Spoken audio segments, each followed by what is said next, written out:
বইটির নাম হচ্ছে পরলোকে সুগম যাত্রা। বইটি প্রভুপাদ 1959 সালে রচনা করেছিলেন। এটা আমি পাই তথ্যটি এর পেছনেই আছে।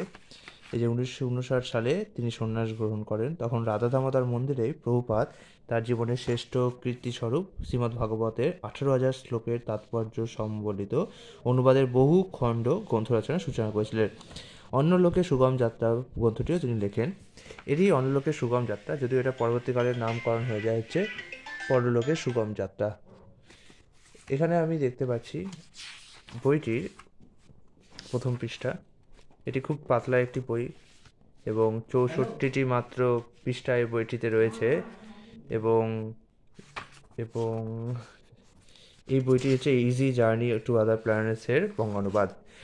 বইটিতে প্রভুপাদ মূলত 3টি বিষয় ব্যাখ্যা করেছেন, যে অপ্রাকৃত জগৎ কি, মানে চিন্ময় জগৎ যাকে বলি, বিভিন্ন গ্রহলোক এবং সংস্কৃতকারে গ্রন্থকারের জীবনী। অবশ্য গ্রন্থকারের জীবনী না, দুটো ব্যাখ্যা করেছেন।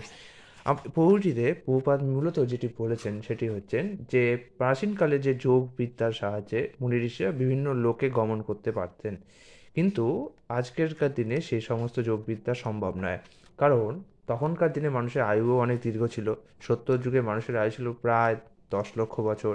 তখন মানুষ সহজেই কঠোর তপস্যা করতে পারতো। তারপরে এলো ত্রেতা যুগ, তখন মানুষের আয়ু 1 লক্ষ বছর রয়ে গেল। তখন মানুষের কাছে যেহেতু সময় কম, তাই যজ্ঞ যাগযজ্ঞ দ্বারা ভগবানকে পেতে হতো। তারপরে এলো হচ্ছে দ্বাপর যুগ, মানুষের আয়ু কমে কমে হয়ে গেল হচ্ছে 1000 বছর।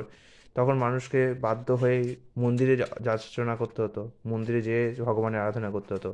তারপরে এসছে কলিযুগ এবং মানুষের আয়ু কমে দাঁড়িয়েছে 100 বছর। তো যেহেতু মানুষের আয়ু কমে গেছে প্রায় 100 বছরে, তো মানুষের পক্ষে সেই তপস্যা কঠোর, তারপর যাগযজ্ঞ, ব্যয়বহুল যাগযজ্ঞ এবং মন্দিরে গিয়ে অর্চনা বিগ্রহ অর্চনা সম্ভব নয়।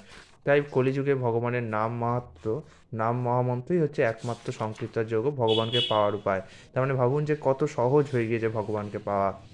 এটি অনেকটা হচ্ছে যেমন আপনার ছোট বাচ্চা যখন থাকে, তখন আপনি তাকে যেমন অ আ ক খ শেখান সহজভাবে, সে যখন আর একটু বড় হয়, যখন সে আরও ক্যাপাসিটি পায়, তখন আর একটু কঠিন বিষয় শেখান। ঠিক এইভাবে আমাদের ক্যাপাসিটি উল্টে কমে এসছে, তাই আমাদেরকে জিনিসপত্র আরও সহজ সরলভাবে শিখিয়ে দেওয়া হচ্ছে। তো প্রভুপাদ বলেছেন যে এই যে বিজ্ঞানীরা বিভিন্ন জড় গ্রহলোকে যাওয়ার এত প্রচেষ্টা করছে, এই প্রচেষ্টার না করে তাদের উচিত ভগবত সাধনা করা, যাতে আমরা ভগবত ধামে ফিরে যেতে পারি। তো এটাই বইটির বিশিষ্ট বিষয়। একসময় প্রভুপাদের এক শিষ্য বলে যে আপনি বলেছেন যে চন্দ্রলোকেও জীবন আছে, সূর্যলোকেও জীবন আছে, কিন্তু দেখুন চাঁদে তো মানুষের পা অবতরণ হয়ে গেল, কিন্তু কোনো জীবন তো খুঁজে পেলাম না। প্রভুপাদ তখন বলেছিলেন যে চন্দ্রলোকে জীবন আছে, কিন্তু যে লোক চন্দ্রলোকে গিয়েছে বা যে চাঁদে পা রেখেছে এটা চন্দ্রলোক নয়। চন্দ্র আর চন্দ্রলোকের মধ্যে পার্থক্য আছে। আমি জানি না জিনিসটা বিষয়টা কি, বাট হতে পারে এটা কোনো ডাইমেনশনাল কনসেপ্ট। তাছাড়া একবার এটা ভেবে দেখুন যে যে লোকে যেতে হয় সেই লোকের অনুসারে জীবন গঠিত হয়। যেমন জলে জলে মাছ চলাচল করে, তো মাছের দেহ একরকম, কিন্তু ডাঙায় জীবের দেহ একরকম। তেমনই প্রথম কথা, চাঁদে আমরা খুব স্বল্প অংশই খুঁজে দেখেছি, পুরো চাঁদের সমস্ত জায়গা আমরা দেখিনি। যেমন সমুদ্রের ধারে দাঁড়িয়ে যদি কেউ সমুদ্র থেকে 1 বালতি জল তুলে বলে যে সমুদ্রে কোনো তো জীবনই নেই, তাহলে সেটা কি ঠিক হবে? পুরো সমুদ্র কি আমরা খুঁজে দেখেছি? তেমনই চাঁদের পুরো জায়গা তো আমরা খুঁজে দেখিনি। দ্বিতীয় কথা, চাঁদের চন্দ্রলোকে যে মানুষ থাকবে বা যারা থাকবে, তারা যে আমাদের চোখের আমাদের দৃষ্টিশক্তির মধ্যেই থাকতে হবে তার তো কোনো মানে নেই। হতে পারে এমনভাবে তারা রয়েছে যারা আমাদের দৃষ্টিশক্তির বাইরে আছে। যেমন অনেক সময় অনেক অণুজীব জীবাণু, এগুলোকে আমরা আমাদের দৃষ্টিতে দেখতে পাই না, পাই কি? তাহলে কি আমরা কি বলবো যে সেটার অস্তিত্ব নেই? তেমনই সূর্যলোকে যাদের জীবন আছে, সেই জীবের দেহ হয়তো আগ্নেয় দিয়ে তৈরি, আগ্নেয় পদার্থ দিয়ে তৈরি, কারণ হতেই পারে। কিন্তু সেটাই বলছে যে প্রভুপাদ, যে আমরা হয়তো আমাদের দৃষ্টিগোচরে সেগুলো আসছে না, কিন্তু ভবিষ্যতে হয়তো আমরা অবশ্যই সেটাকে খুঁজে বের করতে পারবো।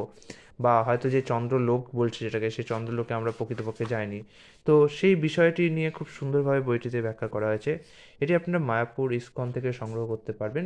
এছাড়াও ইসকনের যে কোনো সেন্টারে এই বইগুলি পাওয়া যায়। অবশ্যই যদি বইটি আপনার ভালো লেগে থাকে নিচে কমেন্টে জানাবেন। আগামীকাল আরেকটি নতুন বই নিয়ে আপনার সামনে হাজির হব। আজকের জন্য বিদায়। হরে কৃষ্ণ।